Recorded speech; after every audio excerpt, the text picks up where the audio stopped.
Hello, my dear students. I am Priyanka Kuri, your science teacher, and the chapter that we're discussing is force and laws of motion. Okay, so in the last class, I have completed the chapter, and the last topic that we discussed was conservation of momentum. Okay, so the law of conservation of momentum states that the total momentum before collision and the total momentum after collision is equal. Okay, and we also discussed how mathematically we derived the law of conservation of momentum. So with this we have completed the chapter, but in today's class we are going to discuss about some of the numericals that were given in the chapter. Okay, so let's start with the first question. The first question says that a constant force acts on an object of mass 5 kg for a duration of 2 seconds. Okay, it increases the object's velocity from 3 meter per second to 7 meter per second. Find the magnitude of the applied force. So here we are asked to find out the force. There is a second part of the question which says, now if the force was applied for a duration of 5 seconds, what would be the final velocity of the object? Okay, so this is the question. So let us first write what is given. So given u, that is initial velocity, here is your 3 meter per second. Okay, and v, that is your final velocity, is 7 meter per second. Time is 2 seconds and the mass is 5 kg. Okay, now we know that F equals to ma, or in place of a we can write v minus u by t. Okay, so this is what we know. So substitution of values in this relation, which relation? That is F equals to m v minus u by t gives, we will put all the values. We know that m was 5, so 5 into 7 minus 3 divided by 2. Upon simplification, 7 minus 3 becomes your 4. So 5 into 4, that is 20 divided by 2. That means F equals to 10 Newton. Okay, N stands for Newton, and Newton is the SI unit of force. So with this we have finished the first part of the question. Now the second part of the question, which says that if this force is applied for a duration of 5 seconds, that means now the time has changed from 2 seconds to 5 seconds, then the final velocity can be calculated as, so this is what we know, F equals to m into v minus u by t. Okay, now we have changed the position of t from right hand side to the left hand side, so it becomes F into t equals m into v minus u. Okay, now we have again rearranged the position of m from right hand side to left hand side, so it has become F into t divided by m equals to v minus u.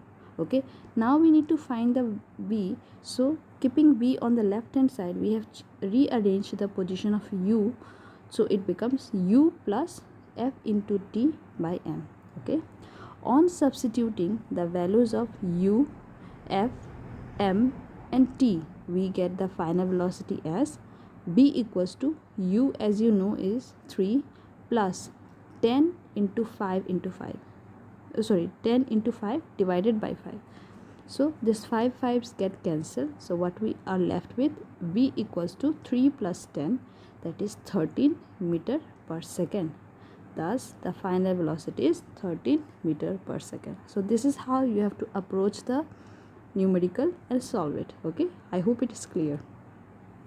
Now moving on to the second question, which is, a motor car is moving with a velocity of 108 km per hour and it takes 4 seconds to stop after the brakes are applied. Calculate the force exerted by the brakes on the motor car if its mass along with the passenger is 1000 kg. So in this question also we need to find the force. Okay, so let us first write what is given here. The initial velocity of the motor car is 108 km per hour. Okay, Now this kilometer per hour, we need to change it. So how we are going to change is that we are going to multiply the number with 1000 divided by 3600. So upon simplification, we are getting the value of u equals 30 meter per second. Why we have changed these values from kilometer per hour to meter per second? Because the SI unit of this velocity is meter per second. Okay. Now the final velocity of the motor car is 0. Why it is 0? Because it has to be stopped. Okay. Now the total mass of the motor car along with the passenger, that means M is your 1000 kg, and the time taken to stop the motor car is 4 seconds. That means T equals to 4 seconds. Clear? Now we know that F equals to mv minus u divided by T. So we will substitute the values and we will get as F equals to m, which was 1000, v, that is 0, minus 30. 30 is your initial velocity and the time was 4, so we have written here as 4. So upon solving, we are getting the values as F equals to minus 7500 kilogram meter per second square, or we can write as minus 7500 Newton. The negative sign tells us that the force exerted by the brakes is opposite to the direction of motion of the motor car. I hope this is clear. Okay. Now moving on to the next numerical, which is based on the law of conservation of momentum. Okay. So the question says that a bullet of mass 20 gram is horizontally fired with a velocity of 150 meter per second from a pistol of mass 2 kg. What is the recoil velocity of the pistol? Okay, so this is the question. Now we will first approach the question by writing what are the values that were given to us. Okay, so given is that the mass of the bullet. Okay, so we are taking the mass of the bullet as m1, which is equals to 20 gram. So on converting this 20 gram into kg, we will get the value as 0.02 kg. Next, the mass of the pistol is taken as m2, which is 2 kg. Initial velocity of the bullet, that is u1, and initial velocity of the pistol, that is u2, is 0 because both of them are at rest. Okay, so u1 and u2 both are 0.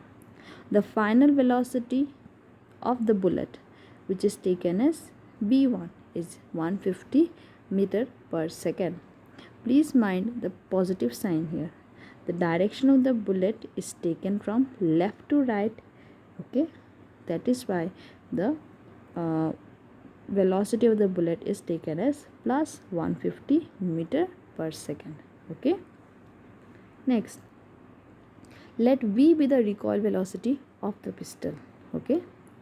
Now total momenta of the pistol and bullet before the fire when the gun is at rest is, now we are going to find out the total momentum of the pistol and the bullet before fire. Okay, so total momenta can be written as m1 into u1 plus u2. So m1 was 2, so m1 here the m1 plus m2. Okay, m1 plus m2, the values will be 2 plus 0.02 into 0. So here 0 is for this I have skipped here one part, which is your m1 plus m2. Okay, so m2 I have skipped here, so that's a mistake, and u1 plus u2, that was 0. So when anything is multiplied by 0, it becomes 0. Okay, now total momenta of the pistol and bullet after it is fired is, so before when it is fired the total momenta was 0. Now after it is fired, we can write as m1 v1 plus m2 v2. Okay, so please mind it, in the first equation it should be m1 u1 plus m2 u2. Okay, there has been a little mistake here, so please keep that in mind. Okay, now m1 we, as you know, is 0.02 and v1 was 150, m2 was 2 and v2 is what we need to find. Okay, so upon solving it, we are getting the values as the total momenta of the pistol and bullet after it is fired is 3 plus 2 v. Okay, now according to the law of conservation of momentum, which says that the total momenta after fire is equal to total momenta before fire. That means the total moment after fire was 3 plus 2v and the total momenta before fire is 0. So when we solve it, the value becomes v equals to minus 3 by 2, and that means v will be equals to minus 1.5 meter per second. The negative side indicates that the direction in which the pistol would be recoiled is opposite to that of the bullet, that is right to left. So if you remember, the bullet was fired from left to right, so the gun will recoil in the opposite direction, that is right to left.